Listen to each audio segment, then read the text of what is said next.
যানজট সৃষ্টি করে কৌশলে টাকা আদায় করছে ট্রাফিক পুলিশের কিছু অসাধু সদস্য।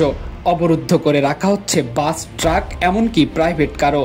দ্রুত যাওয়ার জন্য টাকা দিলেই মিলছে ছাড়, আর টাকা না দিলে চালকদের দীর্ঘক্ষণ আটকে থাকতে হচ্ছে যানজটে।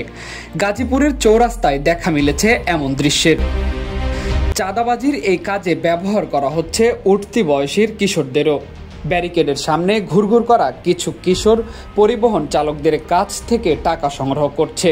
ট্রাফিক পুলিশের একদল সদস্য নীরবে সবকিছু পর্যবেক্ষণ করছেন, আবার টাকা সংগ্রহের পর সেই টাকার ভাগবাটোয়ারাও করছেন মিলেমিশে।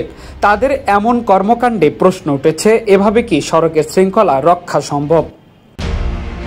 দুর্নীতিমুক্ত প্রশাসন আর কার্যকর ব্যবস্থাপনার মাধ্যমে যানজট ও চাঁদাবাজি বন্ধ হবে, এটাই প্রত্যাশা।